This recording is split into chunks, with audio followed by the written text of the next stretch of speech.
Assalamualaikum warahmatullahi wabarakatuh. Innal hamdalillah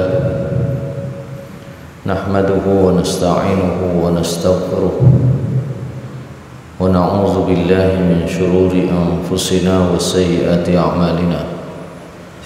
May yahdihillahu fala mudilla lahu wa may yudlilhu fala hadiya lahu. Asyhadu an la ilaha illallah wahdahu la syarika lah wa asyhadu anna Muhammadan abduhu wa rasuluhu la nabiyya ba'da.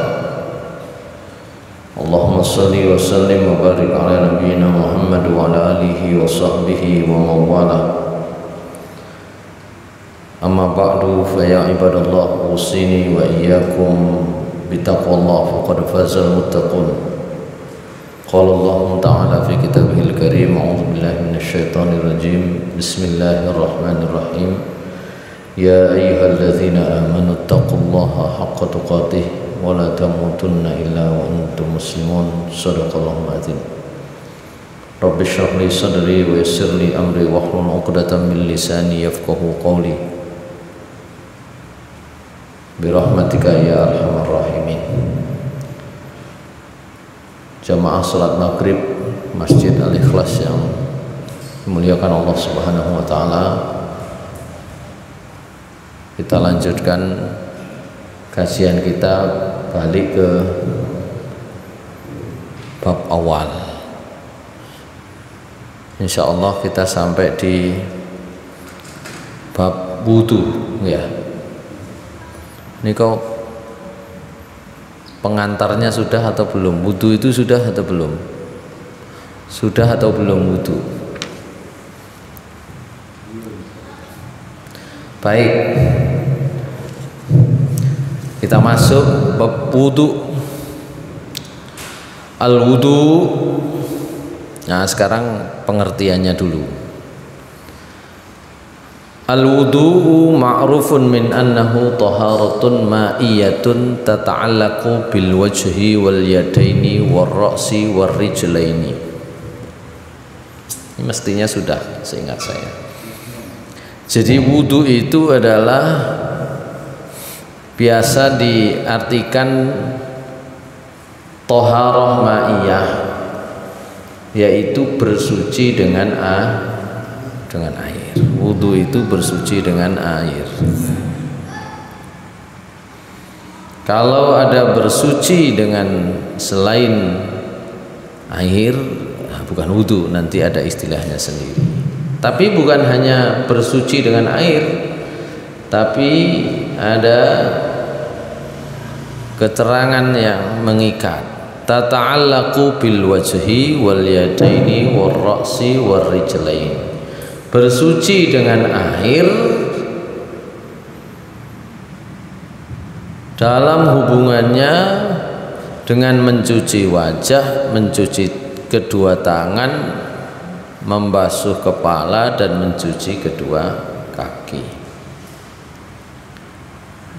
Jadi wudu itu bersuci menggunakan air dengan mencuci wajah, mencuci kedua tangan, membasuh, mengusap kepala dan mencuci kedua kaki.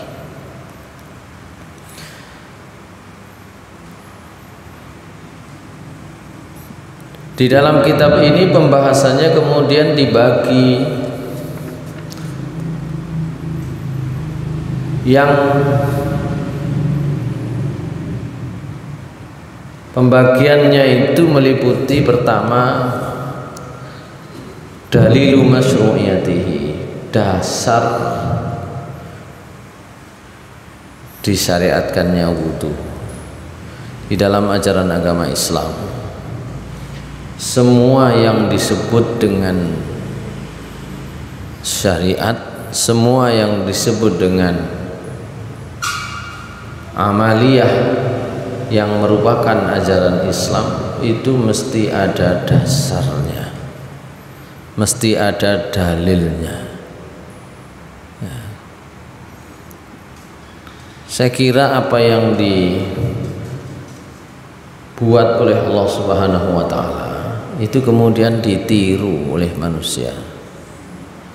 Jadi kita itu dalam beraktivitas sehari-hari, apakah bermasyarakat, lebih-lebih dalam menjalankan sebuah organisasi yang lebih besar, ya, bernegara, termasuk di dalam urusan-urusan pekerjaan, ternyata kita membuatnya berdasarkan aturan yang disusun.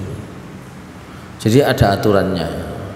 Nyambut gawe nek gak ono ikatan kontrake gak iso. Wis ono ikatan kontrak, sudah ada ikatan kontrak, terus tidak ada pembagian tugas dan wewenang juga nggak bisa. Mengerjakan satu pekerjaan tertentu ada SOP-nya, ada caranya. Nah, di dalam pelaksanaan penetapan SOP, penetapan mekanisme kerja dan sebagainya itu berdasarkan aturan-aturan yang ditetapkan. Itulah yang disebut dalil dalam bahasa agama. Jadi dalam menjalankan agama itu, dalil itu menjadi penting supaya bisa diketahui apakah apa yang kita kerjakan itu betul sesuai dengan apa yang dikehendaki oleh Allah Subhanahu wa taala atau tidak. Sabatat masyru'iyatuhu bi adillatin salasah.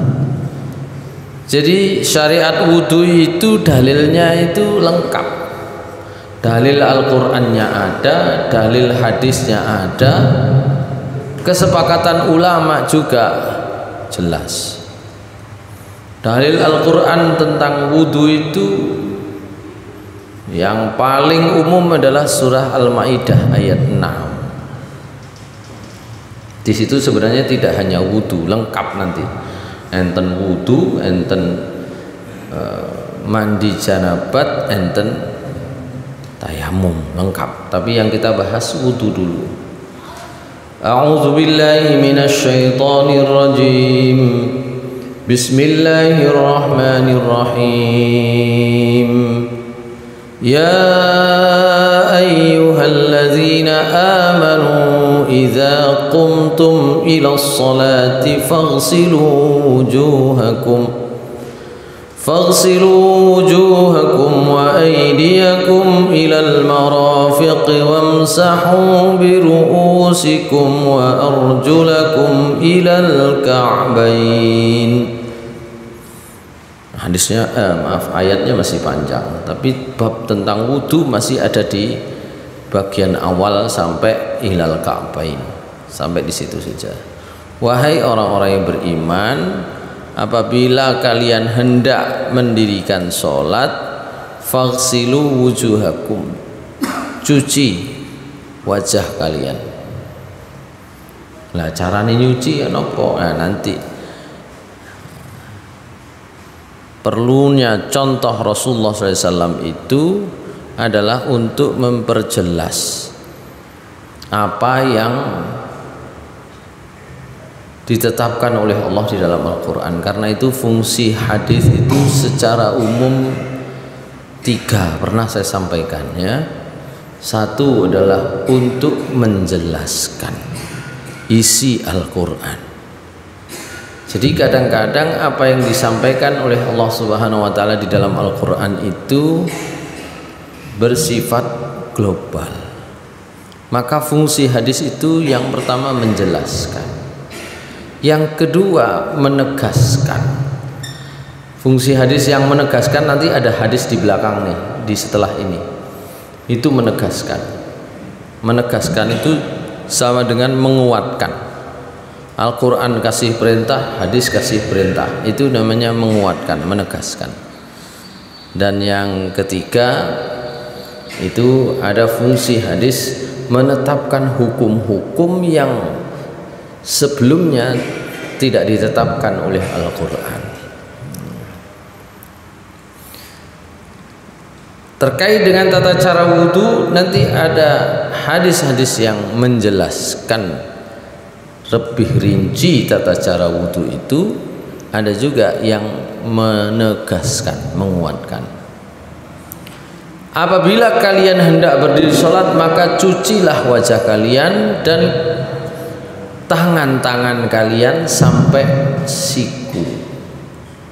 Wamsahu biruusikum. Nah, khusus untuk kepala Allah tidak menyebutnya dengan mencuci, tapi usaplah, basuhlah, dan basuhlah, usaplah kepala kalian, wa arjulakum ilal ka'bain, dan kaki-kaki kalian sampai mata kaki. Arjulakum itu kembali kepada wujuhakum wa aidiakum, artinya ini memang harus belajar bahasa Arab ya, supaya tahu kedudukan wa arjulakum, karena faghsilu wujuhakum wa aidiakum. Wujuhakum itu nasab karena dia maf'ul bih ya. Cucilah wajah kalian, wa aidiakum juga begitu, mansub nasab, wa aidiakum, dan tangan-tangan kalian ilal marafiqi. Tapi kemudian diselati dengan wamsahu biruusikum. Setelah wamsahu biruusikum wa arjulakum, kembali kepada sebelumnya. Maka kaki itu juga dicuci, bukan diusap atau dibasuh. Ini yang kemudian menjadi dasar bagi sebagian besar ulama menetapkan fardu wudu itu 4 ini. Fardu wudu, nanti kita akan bahas fardu wudu apa, sunnah wudu apa. Fardu wudu itu 4 berdasarkan ayat ini. Mencuci wajah, mencuci kedua tangan sampai siku, mengusap atau membasuh kepala, dan mencuci kaki sampai dengan mata kaki, itu fardu wudu. Kita bahas dalilnya juga. Ini dalil yang menjadi dasar perintah berwudu. Yang kedua, ad-dalilul tsani as-sunnah, dari hadis Nabi sallallahu alaihi wasallam. Rawa Abu Hurairah radhiyallahu anhu anna Nabiy sallallahu alaihi wasallam qala la yaqbalullahu salata ahadikum idza ahdatsa hatta yatawadda. Rawahu Syaikhan wa Abu Dawud at-Tirmidzi. Jadi menurut dalil sunnah Rasulullah SAW, sebuah hadis Rasulullah SAW bersabda, dari Abu Hurairah radhiyallahu an, Rasulullah SAW bersabda, apa kata Rasulullah? La yaqbalullahu salata ahadikum, Allah tidak menerima salat salah seorang di antara kalian idza ahdatsa, apabila dia sudah batal, sudah hadas, masih punya hadas, hatta yatawadda, sampai kemudian dia berwudu. Jadi kalau Al-Quran menyatakan jika kalian hendak sholat maka berwudulah, Nabi SAW menyatakan nggak sah kalau tidak berwudu. Nah, itu namanya fungsi hadis menegaskan, itu yang kayak gini, menguatkan, menegaskan. Al-Quran beri perintah, hadis ternyata meskipun kalimatnya bukan perintah tapi maknanya sama. Tidak sah sholat kalau tanpa berwudu, itu sama maknanya, itu menegaskan. Baik, ad-dalilul tsalis al-ijma'.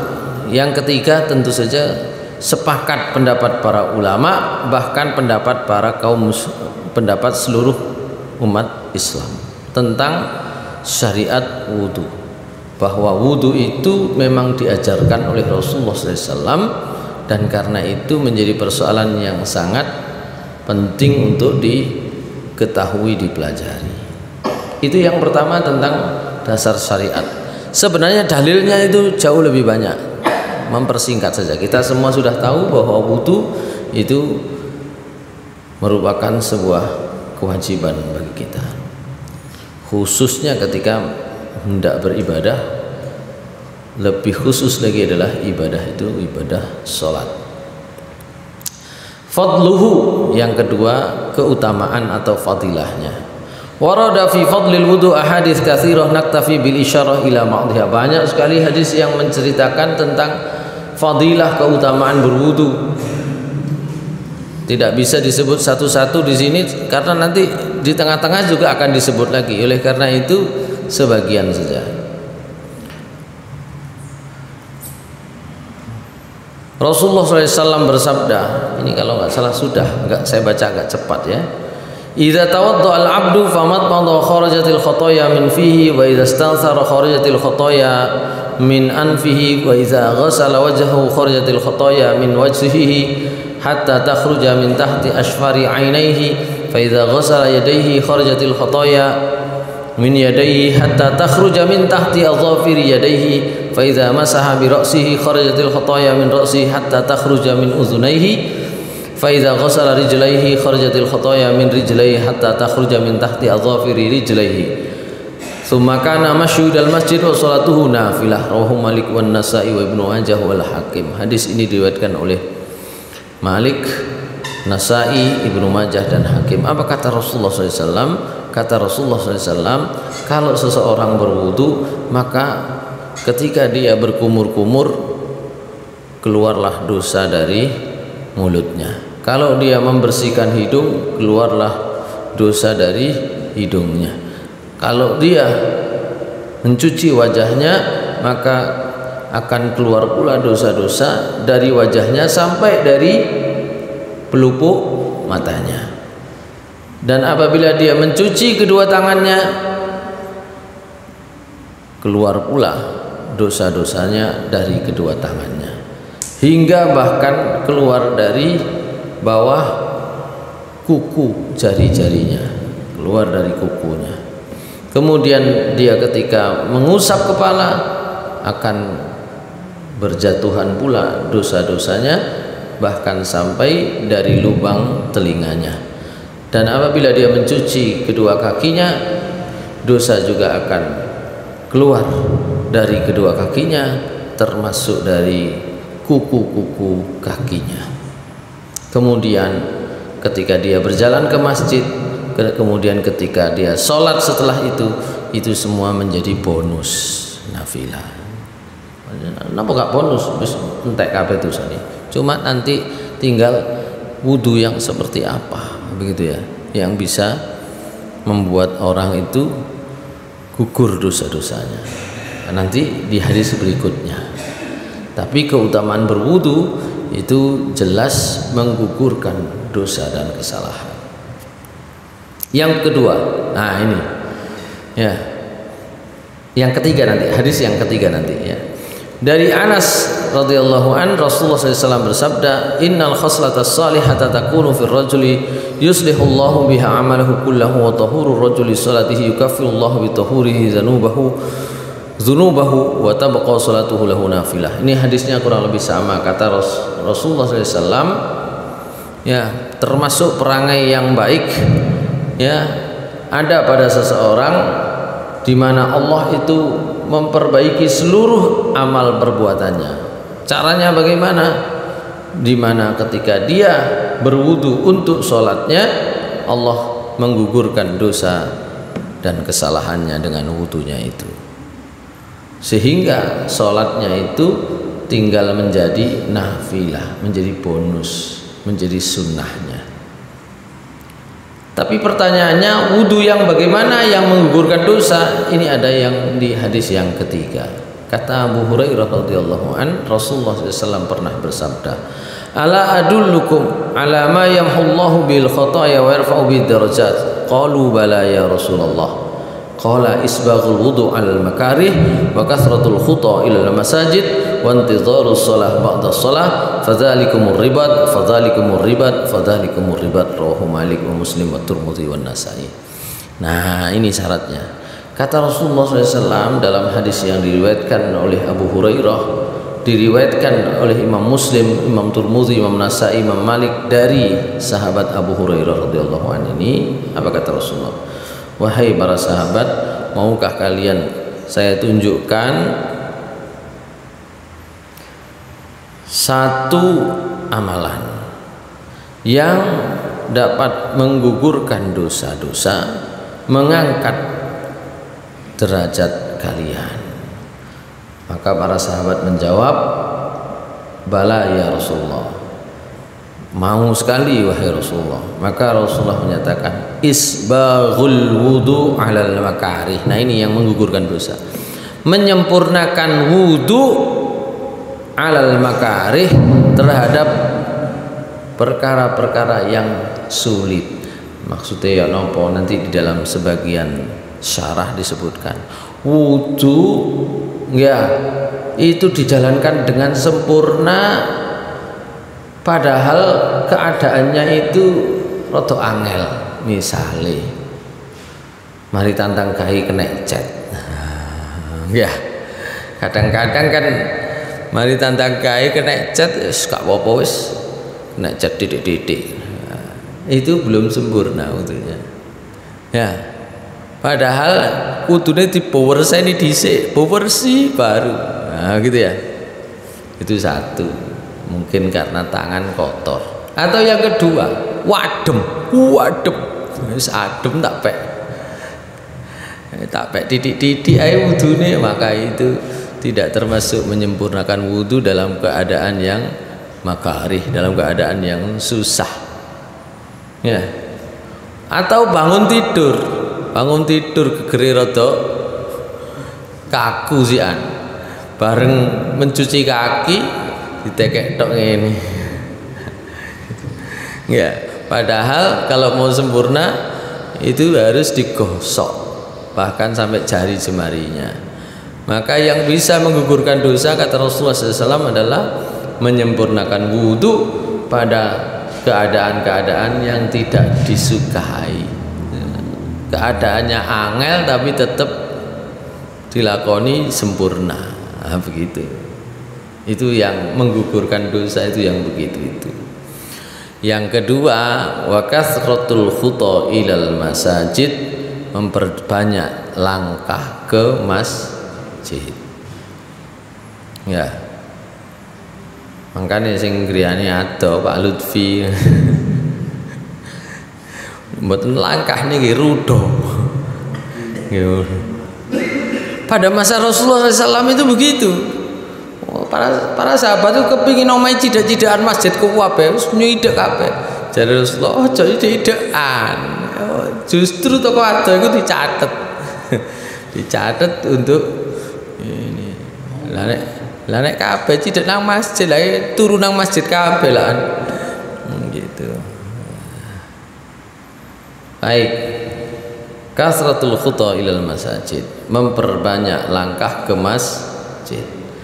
Wantidharus sholati ba'da sholah, juga menunggu sholat setelah sholat. Ya,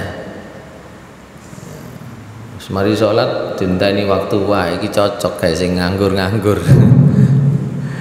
Sebagian sahabat Nabi memang ini ya, orang-orang yang tidak punya pekerjaan tetap, sehingga disebut ahlus suffah. Ya, tinggalnya di suffah. Suffah niku teras. Jadi banyak pada masa Nabi orang-orang nggak punya rumah, pekerjaan juga nggak terlalu punya, tinggalnya di teras-teras masjid, disebut sebagai ahlus suffah. Ya, tapi pentingnya orang semacam ini, nek ngaji, nek Nabi ngaji ku mesti ngerekam, nonton ya, mesti ngerekam. Baik, yang demikian itu fadzalikumur ribat.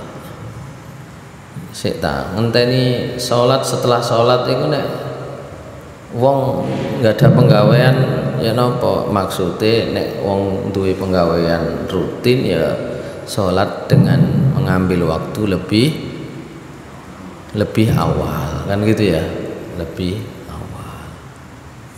Tapi sekali lagi, contoh-contoh Rasulullah SAW itu termasuk perintah itu nggak harus satu macam. Keutamaan itu bisa diperoleh dari banyak jalan, gitu loh. Keutamaan itu bisa diperoleh dari banyak jalan. Jadi jangan kemudian, waduh, iso aku jam istirahatku mepet ya. Jadi keutamaan apa saja termasuk ibadah itu bisa diperoleh dari banyak jalan. Al-imanu bid'un wa sittuna syu'bah. Iman itu ya cabangnya lebih dari 60 gitu ya. Jadi nggak usah khawatir. Wong Nabi niku nek napa jenenge, nek teko nang masjid iku ngareni kok. Nabi ndisiki yo kasih kabeh jamaah kan ngoten. Nabi disi terus kasih kabeh jamaah. Jadi ada memang yang tinggal di masjid, ada yang jauh dari masjid, ada yang dekat dari masjid. Itu keutamaannya nanti sendiri-sendiri gitu ya, keutamaannya sendiri-sendiri. Maka kata Rasulullah SAW, fadzalikumur ribat, fadzalikumur ribat, fadzalikumur ribat. Maka yang demikian itu, tiga perkara tadi itu, menyempurnakan wudhu dalam keadaan sulit, kemudian memperbanyak langkah untuk ke masjid dan menunggu waktu sholat di masjid, ya, itu disebut dengan ribat. Ribat itu kalau bahasa Nabi pada saat itu wong siap perang niku ribat, ya, siap perang. Jadi ribat itu punya keutamaan, siap berjihad, siap berperang, itu waktu itu punya keutamaan besar. Tapi kan kondisi perang kan gak terus menerus. Nah, yang bisa menggantikan keutamaan menanti peperangan yang kemudian disebut ribat itu ya ini tadi itu ya. Amalannya bukan amalan perang, tapi sulitnya itu membuat nilainya sama dengan orang bersiap perang. Ya, itu ribat.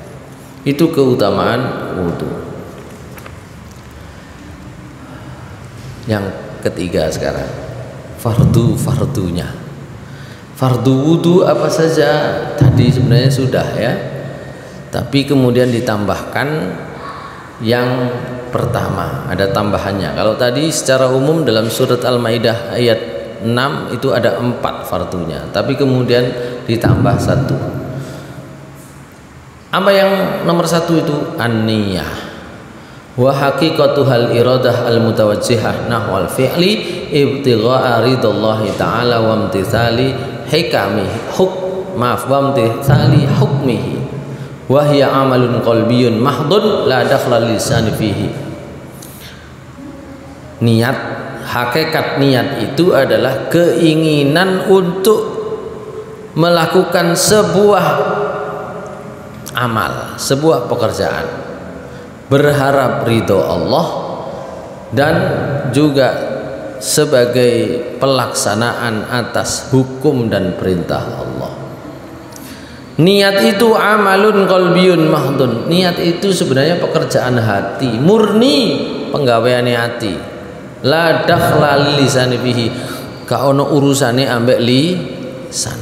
Niat itu hakikatnya pekerjaan hati, lisan itu bukan mengerjakan pekerjaan niat. Oleh karena itu fatalafuz wa talafuz biha ghairu masyru'in. Oleh karena itu melafatkan niat itu tidak diatur oleh Rasulullah, enggak ono aturane. Gitu ya. Ghairu masyru'. Ya.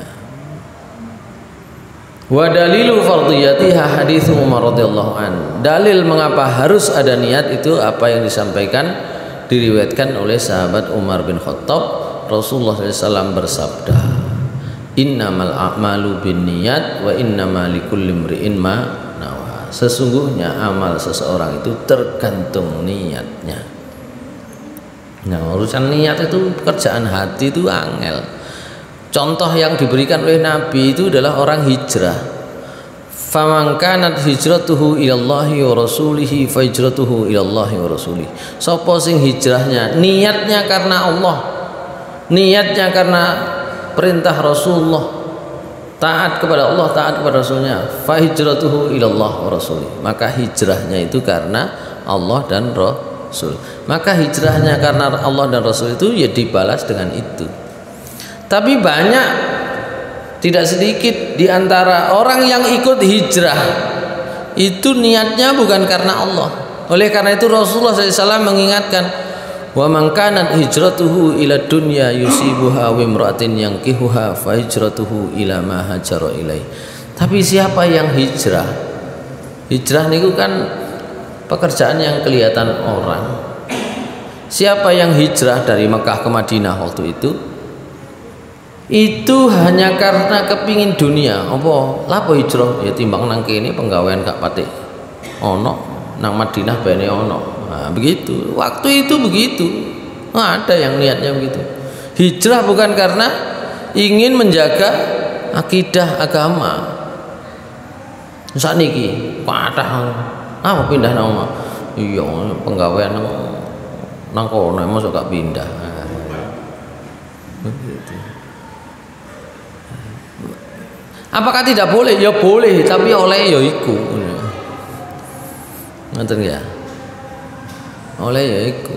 Mbok nek kaya Mas Bobi lapo teko Surabaya, teko kutha besar kok nang kene lapo. Teko kutha gedhe kok nang kene. Sing biasa kan teko desa nang kutha ngadu nasib oleh nasib sing luwih apik. Itu Surabaya itu yang punya apa namanya tempat tinggal di apartemen perumahan bagus itu gak ono wong Surabaya. Sing Surabaya itu cilik-cilik gange. Nang gang cilik-cilik itu Surabaya asli. Gitu. Iya. Jadi orang dari kampung pindah itu kan Mekah itu kan kampung, Madinah itu kota. Arti Madinah itu kota. Mekah itu hitungannya hidupnya seperti hidup di kampung. Saya sering katakan hijrah dari Mekah ke Madinah itu dari sisi penamaan itu sama dengan hijrah dari desa ke kota. Karena nama Madinah sebelum Nabi hijrah itu disebut Yathrib saja. Tapi dia betul-betul tempat yang seperti kota. Kenapa demikian? Karena orang Madinah itu bisa menerima perbedaan keyakinan yang macam-macam. Nang Mekah kan enggak, berbeda di Cireni sampean. Itu desa, wis kok nang desa ngene iki. Rada beda detik ya di Cireni. Nang kota gak peduli gitu. Itu kenapa disebut Madinah itu. Bahkan Madinahnya disebut Madinah Munawwarah, Madinah yang tercahayakan, tercerahkan. Itu karena ciri-ciri kehidupan di kota yang menganggap sama kedudukan antar warga yang ada di situ itu ada di Madinah. Gitu. Baik, saya lanjutkan saja itu. Jadi ada di antara sahabat-sahabat itu yang niat hijrahnya bukan karena ingin menjaga akidah karena gangguan di Mekah, tapi karena ingin mendapatkan nasib yang lebih baik. Faman kanat hijratuhu ila dunya yusiba aw imra'atin yankiha. Tapi ada juga sebagian yang hijrah itu karena ngetutno babon. Ngetutno sing wedok misalnya. Hijrahnya karena apa? Nang kono iku sing taksir nang kono, aku tak melok cek keturutan. Jadi itu ada itu, yang demikian itu. Hijrah bukan karena ingin menjaga akidah, tapi hijrah karena itu tadi, gitu ya. Kalau yang istri perempuan ikut suami itu memang sewajarnya dan seharusnya. Ya. Tapi pada masa Nabi itu begitu. Ada beberapa sahabat itu yang ingin mendapatkan ini. Baik. Nah, hadis ini begitu populer, yang intinya bahwa ternyata niat itu urusan hati, gitu ya. Tidak semua juga yang hijrah ke Madinah itu karena ingin mendapatkan istri, nggak semua, ya. Tidak semuanya begitu. Ya. Meskipun dapat dua-duanya juga terjadi, kan gitu. Karena itulah kenapa di sini disebut niat itu murni urusan hati, urusannya dengan Allah Subhanahu Wa Taala. Ya. Tapi tetap harus dimunculkan ibadah wudu itu syarat yang pertama, fardu yang pertama adalah niat, rukun. Yang kedua ghuslul wajhi marratan wahidah. Yang kedua tentu saja mencuci wajah satu kali. Kalau kita perhatikan surah Al-Maidah ayat 6 tadi itu enggak ada berapa kali. Faghsilu wujuhakum, cucilah wajah kalian. Ping pinten berapa kali? Enggak ada. Maka para ulama sepakat fardunya itu satu kali, dan itu nanti dicontohkan oleh Rasulullah SAW dalam hadis yang diriwayatkan oleh Ibnu Abbas. Kata Ibnu Abbas, ya, Tawaddu'an Nabi sallallahu alaihi wasallam marratan. Nabi kalau wudu satu kali. Maka satu kali itu menjadi rukunnya, fardunya. Ya. Mencuci wajah marratan wahidatan dengan cara apa? Isalatul ma' alaihi li'anna ma'nal ghusli al-isalah. Yaitu mengalirkan air ke wajah. Jenenge mencuci itu maksudnya air itu dialirkan begini ya, diratakan ya, diratakan. Bukan dicuci dalam pengertian mencuci baju, tapi dalam pengertian diratakan. Gitu ya. Kemudian wahaddul wajhi min a'la tastihil jabhah ila asfalil lihyaini tulan wa min syahmatil udhun ila syahmatil udhun aradon. Jadi batas wajah itu ya panjangnya adalah dari tempat tumbuhnya rambut di kening sampai dagu. Lebarnya dari batas telinga ke batas telinga yang satu. Nah, arek cilik-cilik niku sampean tingali. Kadang-kadang gini tok gitu ya. Sini belum. Jadi mencuci wajah itu dimulai batasnya dari sini sampai sini, dari sini sampai sini, itu batas wajah. Nanti ada pembahasan lebih panjang itu, nopo jenggot termasuk, itu nanti ada bahasanya sendiri. Al-fardhu tsalits, fardu yang ketiga, ghuslul yadain ilal mirfaqaini wal mirfaq wal mifsal alladhi bainal adud was sa'id wa yadkhulul mirfaqani fi ma yajibu ghusluhu wa hadha huwal muttarid min hadin Nabi sallallahu alaihi wasallam wa lam yarid anhu sallallahu alaihi wasallam anhu taraka ghuslahuma. Jadi yang kedua adalah mencuci kedua tangan sampai siku. Siku itu adalah persendian antara lengan dengan bahu, antara lengan dengan bahu, dan persendian itu termasuk yang dicuci. Itu yang ketiga. Yang keempat, mashur ra'si wal mashu ma'nahu al isabah bil balal wala yatahaqqaq illa bi harakatil adwil masih mulsiqan bil mamsuh. Ini kalau nggak salah sudah nih, saya baca agak cepat ya. Jadi yang keempat adalah mengusap kepala. Mengusap kepala itu ya, tangan asal sudah basah itu cukup diusapkan, tidak usah diambil air yang banyak seperti anak-anak itu ya, kepingin keluncum, nggak usah. Yang penting tangan yang sudah basah ini cukup ya, diusapkan. Nah, caranya ada tiga ya, sudah saya bahas itu ya. Caranya ada tiga. Yang sempurna kalau kondisi normal dari depan ke belakang, ke depan lagi. Kemudian ujung telunjuk itu ada di dalam lubang telinga, sementara ibu jari ada di daun telinga, diputer pisan. Nah, itu membersihkan. Begini itu membersihkan, bersihkan nih. Bukan sekedar ngene tok, bukan gininya saja, bukan simbolis. Ini membersihkan. Nah, begitu ya. Itu yang lengkap. Tapi ada versi pakai tutup kepala. Sudah pernah saya sampaikan, versi pakai tutup kepala, apalagi kalau tutup kepalanya itu susah dilepas ya. Rapet gitu ya.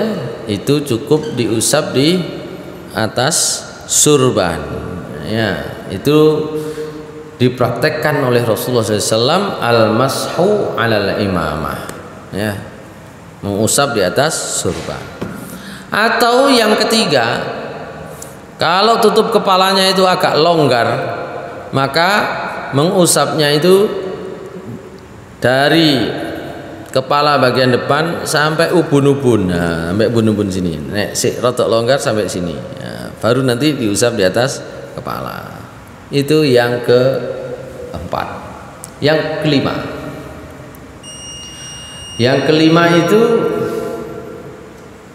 ghuslur rijlaini. Ghuslur rijlaini, mencuci kedua kaki ma'al ka'baini bersama dengan kedua mata kaki. Wa hadza huwa tsabit al mutawatir min fi'li Rasul sallallahu alaihi wasallam wa qawli qala Ibnu Umar radhiyallahu anhuma takhallafa anna Rasulullah sallallahu alaihi wasallam fi safaratin fa adrakna wa qad arhaqana al asr faja'alna natawadda wa namsahu ala arjulina fanada bi ala sautihi wailun lil aqabi minan nar marratain aw salasan muttafaqun alaih. Jadi suatu saat dalam sebuah safar Rasulullah SAW itu tertinggal, para sahabat di depan. Nah waktu asar niku pun kate entek. Ya, terburu-buru para sahabat karena itu wudunya karena terburu-buru ketika mencuci kedua kaki itu tidak sempurna. Maka Rasulullah SAW dari jauh itu berteriak, memanggil, wailun lil aqabi minan nar, celaka kaki yang mata kakinya tidak kena air, ya itu nanti kena neraka, begitu ya. Marrotain au salasan itu diucapkan oleh Rasulullah SAW, diteriakkan oleh Rasulullah 2 atau 3 kali, gitu ya. Itu pentingnya menjaga kesempurnaan wudu, ya. Baik, yang terakhir fardu wudu adalah tertib urut. Li'anna Allah Ta'ala qad zakara fil ayah faraidal wudu' murattabatan ma'a fasli rijlaini anil yadaini wa faridati kullin minhuma la ghuslu birra'sil ladzi faridatul mashu wal arab la taqta'un nadhir an nadhirihi illa li faidatin wa hiya hunat tertib. Jadi tertib urusannya jelas. Meskipun sekali lagi dalam bahasan fikih ada yang berpendapat tidak harus tertib, ya, yaitu mazhab Hanafi, Abu Hanifah. Tapi yang lain-lain sepakat tertib. Contohnya Nabi nggih tertib kok, urut, ya, contohnya Nabi nggih urut, gitu. Saya dulu ketika di pondok itu prakteknya itu pernah tidak tertib karena itu tadi terpengaruh maca fikih itu nek si anyaran itu golek sing gampang-gampang, ya, ya. Jadi nang cedhik bisa adus ngono ae wis mari kadek wudu wis gitu. Jadi kalau belajar fikih kalau baru-baru itu golek gampang ae iki ae gampang mendapat ini. Ya. Itu mazhab Abu Hanifah termasuk yang tidak mengharuskan urut atau tertib. Ya. Itu yang fardu. Sekarang yang sunnah kita bahas. Kurung sak jam. Yang sunanul wudu ay ma sabata an Rasulillah sallallahu alaihi wasallam min qaulin aw fi'lin min ghairi luzumin wala ingkarin ala man tarakaha wa bayaniha mayati. Sunnah wudu itu adalah pekerjaan yang dikerjakan oleh Rasulullah dalam hal kaitannya dengan wudu, termasuk yang beliau anjurkan, tapi ketika ada orang yang meninggalkan beliau tidak melarang. Itu disebut sunnah wudu. Apa itu? Yang pertama, at-tasmiyah fi awwalih, membaca bismillah sebelum wudu, membaca bismillah. Warada fit tasmiyati lil wudu ya haditsun dhaifah lakinna majmu'aha yazidu quwwatan tadullu ala anna laha aslan wa ya ba'da zalika amrun hasanun fi nafsihi wa masyru'un fil jumlah. Memang riwayat tentang membaca bismillah itu kalau satu persatu itu dhaif, tapi kalau dikumpulkan semua menjadi hasan, menjadi makbul, boleh dipakai. Ya. Hadisnya itu yang pertama. Yang kedua, as-siwak, siwak, membersihkan gigi, ya. Atau kalau orang sekarang sikat gigi, itu termasuk sunnah wudu. Wa yutlaqu 'alal 'audil ladzi yustaqu bihi wa 'alal istiyaqi nafsu wa huwa dzalikal wa huwa dalkul asnan bidzalikal 'aud aw nahwihi min kulli khashnin tunazibu bil asnan wa khairu ma yustaku bihi audul arab. Jadi siwak itu membersihkan gigi dengan semacam kayu-kayuan atau apa yang bisa dipakai untuk bersiwak, termasuk sikat gigi.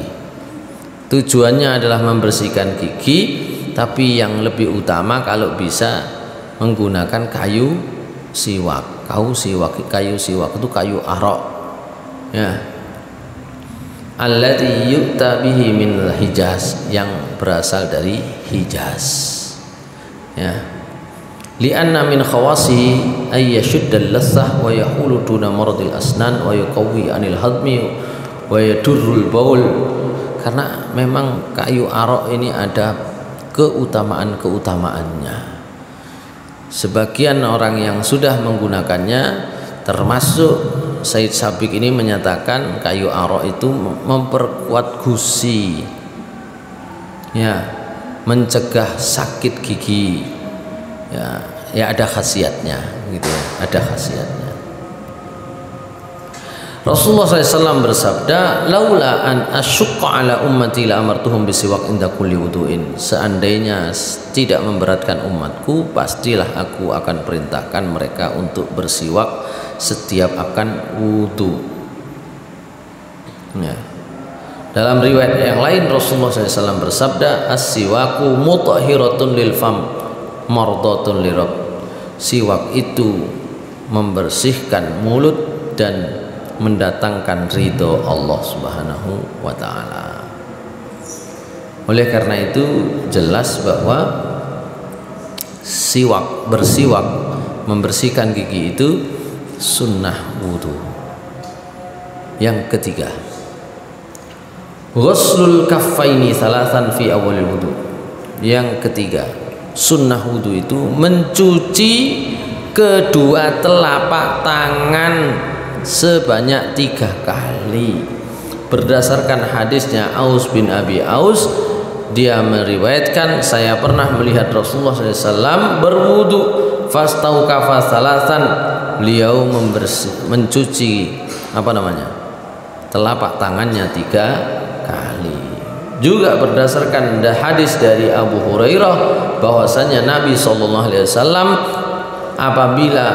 beliau bersabda, apabila salah seorang di antara kalian itu bangun tidur, maka janganlah tangannya itu dimasukkan ke kolam air, ke cebok, cuci dulu 3 kali, nah, gitu kata Rasulullah SAW.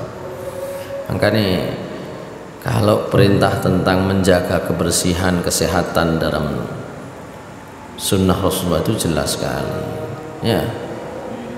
Tangan, ya. Makanya kalau ngajari anak-anak kecil, janganlah tangan itu kalau mencuci dicelupkan gitu ya, tapi dikelucurno. Kalau di warung-warung biasanya kan itu dikasih kopoan. Saya biasanya nggak mau, ya disok, gitu ya. Karena membersihkan dengan air yang mengalir itulah yang disunnahkan Rasulullah. Itu wopok ini, kok maneh ini, gitu ya. Ini secara umum ya. Saya biasanya itu kasih kopoan, minta agak banyak airnya untuk yang pertama cuci. Kalau sekarang gampang, sudah tersedia banyak ya di warung makan sekarang gara-gara COVID ya. Oh boleh, tidak ada masalah. Tisu basah itu cara-cara baru ya, nggak masalah. Oke. Macam-macam, ada antis, sak tetes ini dong, hilang bakteri ini. Secara hakikat itu bisa ya menggantikan air, tapi secara sunnah itu nggak bisa. Sunnahnya tetap pakai air sunnahnya. Kalau secara hakikat kebersihan oke, boleh, tapi secara sunnah nggak sama. Baik, itu yang siwak. Mencuci kedua telapak tangan. Yang keempat, sunnah wudu al-madmadah salasan, berkumur-kumur 3 kali. Berdasarkan hadisnya Laqit bin Sobrah radhiyallahu an, Nabi sallallahu alaihi wasallam bersabda, idza tawadda'ta famatmit. Kalau kamu mau berwudu, maka berkumur-kumurlah. Ya, Itu yang keempat. Yang kelima, al istinsyaku wal istinsaru salasan, sama, yaitu membersihkan hidung, menghirup dan mengeluarkannya. Istinsyak itu menghirupnya, istinsar itu mengeluarkannya. Berapa kali? 3 kali. Berdasarkan hadis Abu Hurairah radhiyallahu an, Nabi sallallahu alaihi wasallam bersabda, "Idza tawadda ahadukum falyaj'al fi anfihi ma'an tsumma liyastansir." Jika salah seorang kalian berwudu, maka hiruplah air ke hidung, kemudian buanglah, gitu ya.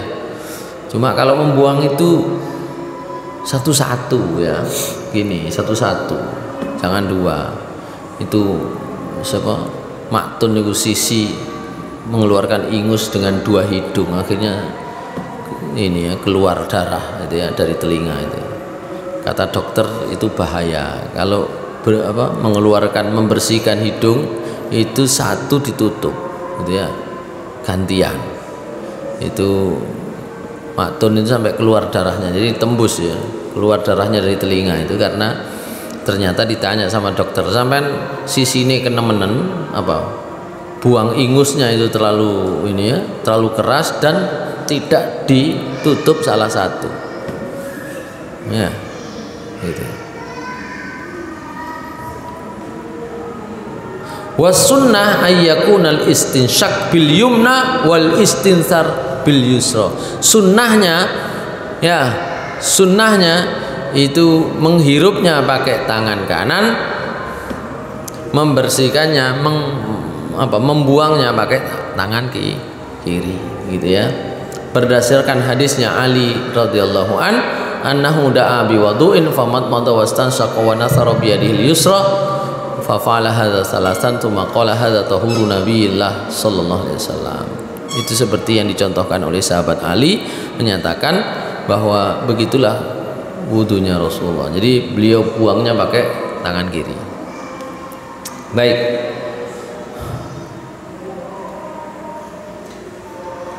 Yang keenam, takhlilul lihyah, menyela-nyela jenggot. Ini khusus jenggotnya model sana, atau mungkin mirip-mirip model Mas Bobi lah. Nah, kalau jenggot sakmene nggak usah takhlil, sudah pasti basah nih. Mas Wilda ini nggak perlu, itu otomatis basah, gitu ya. Jadi jenggotnya kalau terlalu lebat, ya sunnahnya adalah menyela-nyela supaya apa? Kulit dari dagu ini betul-betul kena air, gitu ya, sela-sela begini. Kalau jenggot yang pendek-pendek sedikit-sedikit kayak orang Indonesia kebanyakan, itu tidak usah, cukup begini terus kena bisa nggak jenggotnya, gitu ya. Tahlilul lihyah berdasarkan hadisnya Utsman bin Affan radhiyallahu an, Nabi sallallahu alaihi wasallam, kata Utsman, kana yukhallilu lihyat. Ya. Itu yang ke-6. Jadi kalau terkait dengan pembukaan itu mencuci kedua tangan. Terkait dengan wajah ada apa tadi? Berkumur-kumur, ada membersihkan hidung, ada takhlilul lihyah. Itu terkait dengan wajah. Sekarang terkait dengan mencuci kedua tangan sampai siku, itu adalah takhlilul asabi. Yang nomor 7 adalah sela-sela jari. Jadi sunnah sebelum wudu itu ada sendiri, mulai dari baca bismillah, kemudian mencuci kedua telapak tangan. Sunnah yang terkait dengan mencuci wajah, yang pertama adalah berkumur, yang kedua adalah membersihkan hidung, yang ketiga adalah tahlilul lihyah. Sunnah yang terkait dengan mencuci kedua tangan sampai siku itu adalah menyela-nyela jari, gitu ya, jari. Berdasarkan hadisnya Ibnu Abbas radhiyallahu anhuma, anna Nabiy sallallahu alaihi wasallam qala fa idza tawaddata fa khallil asabi ayadaika wa rijlaika. Kalau kalian berwudu, ya, maka sela-selailah jari jemari kedua tanganmu dan jari jemari kedua kakimu. Nah, gitu ya. Wa anil Mustawrid bin Shaddad radhiyallahu anhu qala ra'aitu Rasulullah sallallahu alaihi wasallam yukhallilu asabi rijlaihi bi khinsarihi. Ya. Jelas ya. Itu nomor 7. Sekaligus dengan kaki tadi ya sudah dimasukkan di situ. Yang ke-8, sunnah yang ke-8 dalam wudhu adalah tathlithul ghusli. Ya, sunnah wudhu yang nomor 8 adalah membasuhnya atau mencucinya 3 kali. Kalau fardunya 1 kali, maka yang kedua dan ketiga itu adalah sunnahnya. Wa huwa sunnatul lati jara alaihi al-amalu ghaliban wa ma warada mukhalifan laha fa huwa li bayanil jawaz. Fan Amr bin Shu'aib an abihi an jaddihi radhiyallahu anhu qala jaa arabiyyun ila Rasulullah sallallahu alaihi wasallam yas'aluhu 'anil wudu farahu salasan wa qala hadzal wudu faman zada 'ala hadza faqad asaa wa ta'adda wa zalama. Ya, siapa ada orang Arab Badui, ada orang Arab kampung datang kepada Rasulullah bertanya tentang tata cara wudhu, maka Rasulullah memperlihatkan tata cara wudhu beliau dengan 3 kali mencuci anggota wudhu yang tadi sudah dijelaskan. Maka Rasulullah mengatakan hadzal wudhu, inilah namanya wudhu. Wa man zada ala hada, sing luwih teko iki faqad asaa, dia sudah salah. Nek akeh-akeh iku salah. Wa ta'adda, melampaui batas. Wa zolama, zolim. Ya, napa buak banyu, nah, gitu ya. Jadi itu yang jelas. Kalau 2 kali termasuk sunnah juga, gitu ya. Dan itu dicontohkan dalam hadis yang lain. Ya. Yang ke-9, sunnah wudhu yang ke-9 adalah at-tayamun, mendahulukan yang kanan. Al-budu bi ghuslil yamin qabla ghuslil yasar minal yadaini war rijlaini, khususnya ketika mencuci kedua tangan maupun kedua kaki didahulukan yang kanan. Kalau di dalam Al-Qur'an surah Al-Maidah ayat 6 mboten enten, yang ada cucilah kedua tangan kalian, cucilah kedua kaki kalian. Ya. Tapi sunnah wudhu mencuci kedua tangan itu dengan mendahulukan yang kanan. Cuma nanti pemahaman mendahulukan yang kanan itu berbeda. Ada yang 1, 2, 3, baru 1, 2, 3. Tapi ada yang karena fardunya itu 1 kali 1 kali, fardu 1 kali kanan, fardu 1 kali kiri. Sunnah yang kedua kanan, sunnah yang kedua kiri, sunnah yang ketiga kanan, sunnah yang ketiga kiri, gitu ya. Jadi yang kita pahami dari apa yang dicontohkan oleh Rasulullah SAW itu kanan 3 kali, kiri 3 kali. Tapi tidak perlu aneh kalau kemudian ternyata ada yang kanan kiri, kanan kiri, kanan kiri, gitu ya. Karena memang fardunya itu 1 kali, disunnahkannya duluan kanan. Kalau kita baca teks hadisnya itu kanan 3 kali, kiri 3 kali, begitu ya. Baik, itu yang ke-9 ya. Kata Aisyah radhiyallahu anha, karena Rasulullah SAW yuhibbut tayamun fi tana'ulihi wa tarajjulihi wa tawrihi wa fi sya'nihi kulli. Rasulullah itu menyukai mendahulukan yang kanan, baik dalam memakai sandal ya, dalam bersisir, dalam bersuci, dan dalam perkara-perkara lain yang beliau kerjakan, termasuk dalam berpakaian ya. Nabi SAW bersabda, idza labistum, jika kalian berpakaian, wa idza tawaddatum, dan apabila kalian berwudu, fabda'u bi aimanikum, mulailah dari kanan anggota tubuh kalian. Baik, nomor 9. Nomor 10, ad-dalku wa huwa imrarul yad 'alal udwi ma'al ma'au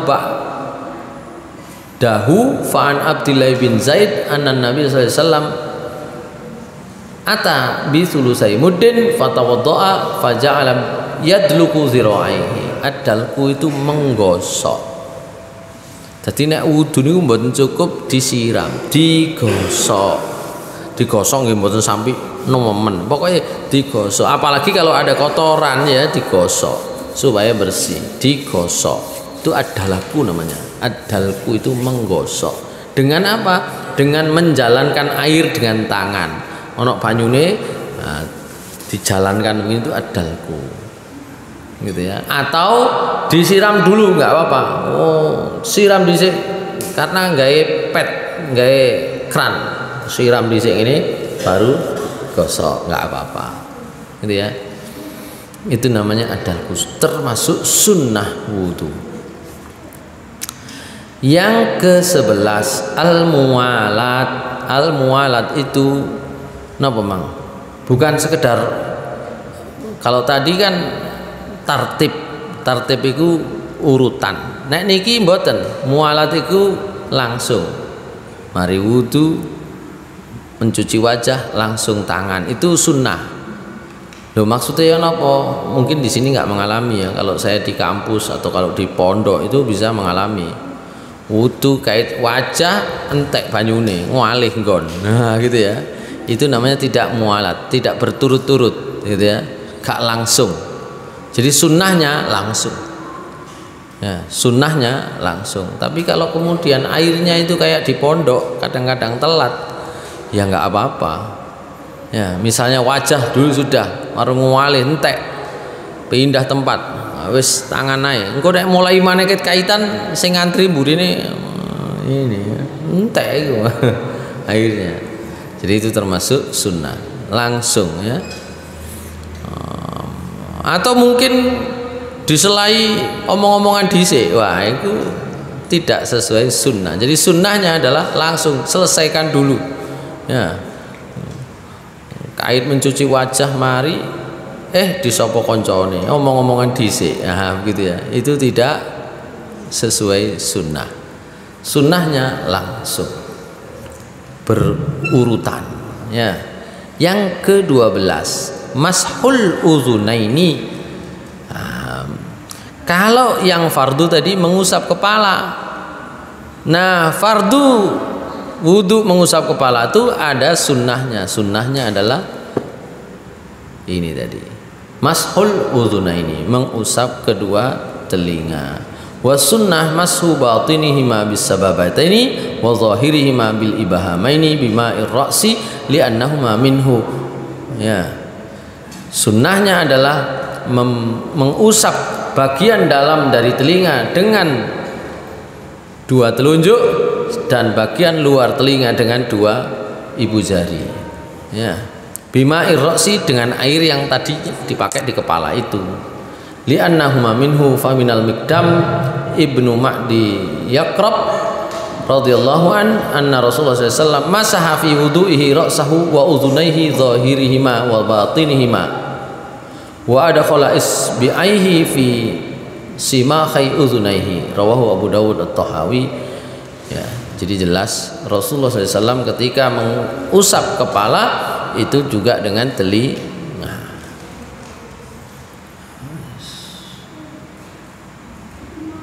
Dari Ibnu Abbas juga begitu. Jelas kalau dari Ibnu Abbas, wa masaha bi ra'sihi wa udhunihi mashatan wahidatan. Beliau ketika mengusap kepala, mengusap kedua telinga satu kali. Nah, gitu ya. Satu kali. Tapi tetap kita harus pahami juga, satu kali itu riwayat Ibnu Abbas. Ibnu Abbas itu meriwayatkan caranya wudu Nabi itu ya satu kali. Tawaddu'an Nabi marratan. Jadi mesti ae. Padahal sunnahnya 3 kali. Sebagian mengatakan Meskipun tidak ada hadisnya, tapi karena sunnahnya 3 kali, yo ping telu tetep. Nah, gitu ya. Nah, gitu. 2 dan 3 sunnahnya itu. Tapi yang mengusap kepala 2 atau 3 kali, 3 kali biasanya ya, 3 kali itu berpendapat tidak ada dalile. Ya tapi sing liyane kan sunnahnya itu 3 kali kan gitu ya. Begitu. Jadi itu namanya mengkiaskan. Tapi yang jelas dari hadisnya Ibnu Abbas, beliau mengusapnya 1 kali, dan kita tidak temukan ada hadis yang mengusap lebih dari 1 kali untuk kepala. Yang ke-11, yang ke-13 kita habiskan saja ya, kita habiskan sampai 4 poin lagi. Itolatul ghurrah wat tahjil. Itolatul ghurrah wat tahjil. Itolatul ghurrah itu melebihkan. Jadi itolatul ghurrah wat tahjil sama-sama melebihkan. Misalnya mulainya dari sini sampai sini, ya retak inilah. Itu namanya itolah. Jadi melebihkan. Wat tahjil itu juga begitu, mestinya sampai siku dilebihkanlah. Itu namanya itolatul ghurrah wat tahjil. Itu apa namanya? Melebihkan dalam membasuh, mengusap, mencuci. Dari yang fardunya sampai siku, oh dilebihkan. Fardunya sampai mata kaki, dilebihkan di atasnya. Fardunya batasnya sini, nanti bangku iro wis kene ae. Nah, gitu ya. Itu namanya itolatul ghurrah wat tahjil. Berdasarkan hadis ya dari Abu Hurairah radhiyallahu anhu, Nabi sallallahu alaihi wasallam bersabda, "Inna ummati ya'tuna yaumil qiyamah ghurran muhajjalina min atharil wudu." Faqala Abu Hurairah, "Faman istata'a minkum ayyutila ghurratahu falyaf'al." Ya. Rawahu Ahmad wa Syaikhani. Wa Nabi Zar'ah anna Abu Hurairah radhiyallahu an da'a bi wudu'in fatawadda'a wa ghasala dhira'aihi hatta jawazal mirfaqaini, falamma ghasala rijlaihi jawazal ka'baini lil saqaini, faqultu ma hadza, faqala hadza mablaghul hilyah. Rawahu Ahmad wal lafdhu. Jadi Ibnu Abbas yang meriwayatkan. Ya, Rasulullah SAW bersabda bahwa sesungguhnya umat Nabi Muhammad SAW nanti akan dikenali dari wajahnya yang ghurran muhajjalin, ya, wajah yang bercahaya. Ya. Nah, oleh karena itu Abu Hurairah mengatakan, siapa yang bisa, siapa yang sanggup, siapa yang punya kesediaan air untuk melebihkan dalam membasuh baik kepala, baik wajah, baik tangan, kaki, maka hendaklah dia lakukan ya. Termasuk Abu Hurairah mencontohkannya ya, mencontohkan. Jadi ketika mencuci kedua tangan sampai siku dilebihkan, mencuci kedua kaki sampai mata kaki dilebihkan oleh Abu Hurairah. Baik, yang ke-13. Yang ke-14, sunnahnya adalah al-iktisad fil ma', ya, hemat air. Ya. Wa in kana al-ikhtirab minal bahri li hadithi Anas radhiyallahu anhu qala kana Nabi sallallahu alaihi wasallam yaghtasilu bis-sa' ila khamsati amdad wa yatawadda bil mud, muttafaqun alaih. Kata Anas radhiyallahu an, Nabi itu kalau mandi junub itu cukup 1 sok. 1 sok itu kemarin berapa? 3 liter. 3 liter cukup kayak adus. Mosok. Ya, kita lihat situasinya di sana ya. Irit di sana, hemat di sana dengan hemat di sini nggak sama ya. Nah, gitu. 3 liter digawe adus, niku aduse pun adus junub keramas. Ya. Lebih banyak ila khamsati amdad, sampai 5 mud. Kalau 1 sok itu 4 mud. Berarti kalau 5 mud pinten niku berarti? 3 liter pinten? 3 liter setengah kira-kira. Nah, gitu. 3 liter 700 mili. Nah, gitu ya. Hampir 4 liter lah. Paling akeh 4 liter gitu. Nah, kalau wudu beliau dengan 1 mud. 1 mud itu 750 mili. sak botol minum air mineral itu yang sedang itu ya. Nah, itu nek wudu cukup pun. Dan itu pernah diprotes oleh sahabat itu.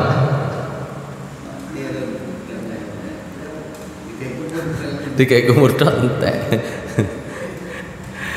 Itu pernah diprotes oleh sahabat. Dari Ibnu Abbas radhiyallahu anhu, kam yakfini minal wudu qala mud, qala kam yakfini lil ghusli qala sa'un. Faqala rajul la yakfini faqala la ummulak qad kafa man huwa khairun minka Rasulullah sallallahu alaihi wasallam. Jadi Ibnu Abbas tahu ditakoni, Ibnu Abbas nek wudu niku nek adus cukupe sak pira?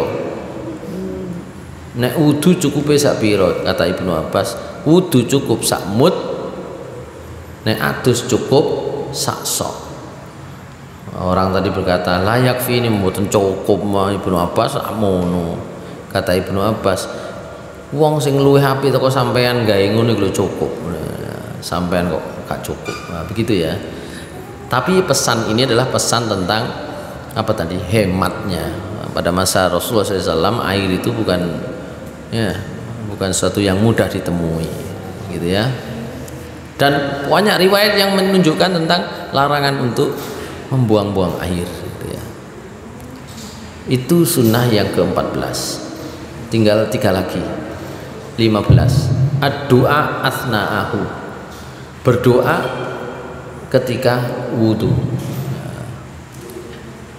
Lam yathbut min adiyatil wudu syai'un an Rasulullah sallallahu alaihi wasallam ghaira hadithi Abi Musa al-Asy'ari radhiyallahu anhu qala ataitu Rasulullah sallallahu alaihi wasallam bi wudu'in fatawadda fasamituhu yad'u yaqul Allahumma ighfir li dhanbi wa wasi' li fi dari wa barik li fi rizqi faqultu ya nabi Allah sami'tuka tad'u bi kadza wa kadza qala wa hal tarkun min syai'in rawahu an-Nasa'i wa Ibnu Sunni bi isnadin sahihin.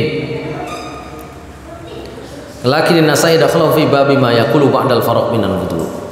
Jadi doa ini oleh Imam Nasai dimasukkan setelah wudu, tapi oleh Sayyid Qutb ini dimasukkan saat wudu. Ya. Yang paling mungkin itu setelah wudu. Apa kata Rasulullah SAW ketika diberi oleh sahabat Abu Musa al-Asy'ari air wudu? Allahumma ighfirli zambi wa wasi'li fi dari wa barikli fi rizki. Ya Allah, berkahilah, maaf, ampunilah dosaku, luaskanlah rumahku dan berkahilah rizkiku. Itu doa wudu. Kalau doa setelahnya, sebagaimana kita ketahui Rasulullah SAW bersabda, Asyhadu alla. Jadi, ma minkum min ahdin yatawadda fa yasbighul wudu, thumma yaqul asyhadu an la ilaha illallah wahdahu la syarikalah wa asyhadu anna Muhammadan abduhu wa rasuluh illa futihat lahu abwabul jannah ats-tsamaniyah yadkhulu min ayyiha syaa. Rawahu Muslim. Kalau ini jelas kita ketahui ya. Rasulullah SAW bersabda, siapa yang berwudu dan dia sempurnakan wudunya kemudian berkata asyhadu alla ilaha illallah wahdahu la syarikalah wa asyhadu anna Muhammadan abduhu wa rasuluh, pasti Allah akan membukakan pintu-pintu surga yang jumlahnya 8, yang diperbolehkan dia masuk dari mana saja yang dia kehendaki. Hadis riwayat Muslim.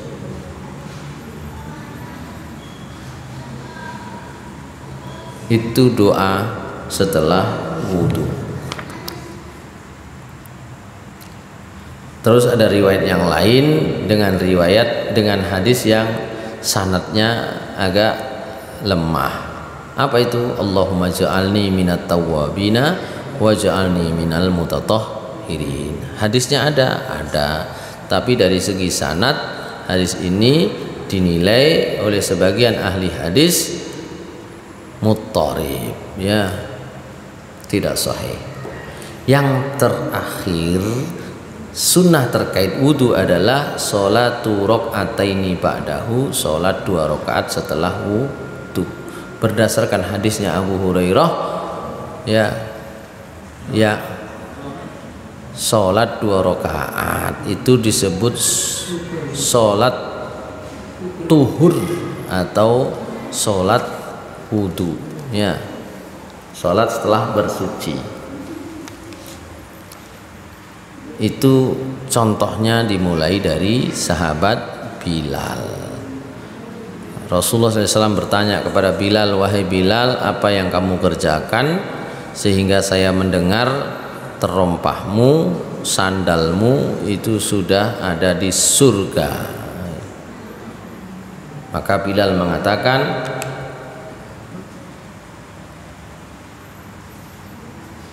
ma amiltu amalan arja indi min anni lam atatahhar tahuran fi sa'atin min lailin aw naharin illa sallaitu bidzalika at-tahur ma kutiba li an usalli, muttafaqun alaih. Ya, saya tidak punya pekerjaan yang paling bisa saya harapkan. Nah, Bilal itu kan enggak mau sedekah ya kan tuwe, nglakoni apa? Kate melok berjuang menggunakan harta nggak punya, ya kelambi ini mek situk tok, piye terusan. Maka Rasulullah bertanya, tapi beliau punya keutamaan itu tadi.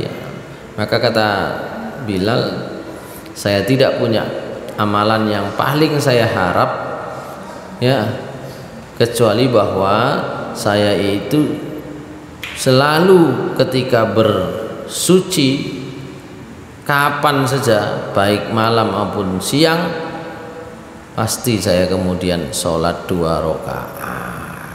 Ya, nah itulah keutamaan sholat tuhur. Ya, sholat setelah berwudu. Insya Allah di pertemuan akan datang kita akan bahas tentang apa saja yang membatalkan wudu. Ya.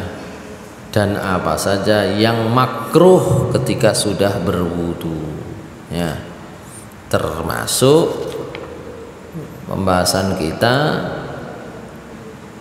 apa itu, ya, tentang apa saja yang membatalkan, dan apa saja yang tidak membatalkan di pertemuan akan datang. Aku lu qouli hadza.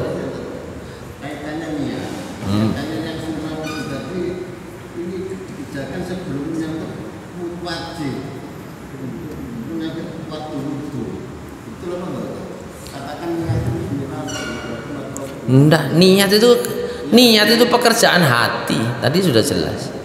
Tapi pelaksanaannya banyak sifat belum itu wajib itu berarti. Dahulu berarti itu nanti. Loh, niat itu termasuk wajib. Wajibnya wudu meskipun tidak disebut dalam surah Al-Maidah ayat 6, tapi itu diperintahkan oleh Rasulullah SAW dan itu melekat pada setiap pekerjaan. Jadi setiap pekerjaan ibadah apapun itu harus dia diniati beribadah dan mendekatkan diri kepada Allah. Karena itu meskipun tidak pernah ada dicantumkan di dalam sebuah tata cara ibadah, niat itu tetap wajib, gitu ya, masuk wajib. Bukan, niat itu bukan ada di depan atau di belakang. Niat itu sepanjang pekerjaan. Niat masih tengah-tengah. Tengah-tengah itu ya niat wudu, bukan niat dulinan. Karena niat itu nanti bisa berubah di tengah-tengah loh. Ya ini yang kita ini ya sering ini ya. Niat itu di sepanjang pekerjaan, baik sejak awal maupun akhir. Jadi dia menyertai. Yang lain-lain itu pekerjaan jawarih, pekerjaan jasmani. Niat itu pekerjaan hati. Membaca doa, bismillah, itu pekerjaan mulut. Beda dengan niat. Niat itu pekerjaan hati. Jadi loh, disian pundi niat ambek bismillah. Kan pertanyaannya kan ngono. Niat itu di sepanjang pekerjaan. Jadi dia tidak di depan dan tidak di belakang, dia di sepanjang. Ya, katene ngelakoni yo niat, tengah-tengah ngelakoni yo niat. Karena ada juga di awal niat, tengah-tengah gak niat, berubah niatnya, itu banyak. Sejak saat itu tidak sah. Sejak saat itu. Karena itu niat itu dari awal sampai selesai. Cuma ketika niat itu dilafatkan, jadilah dia ditempatkan di awal. Meskipun memang nggak ada syariatnya dilafatkan karena itu. Hanya karena kemudian sebagian ulama berpendapat melafatkan niat itu membantu menguatkan hati. Muni ku ngewangi hati cek eling. Ngono lho. Itu pendapatnya Imam Nawawi.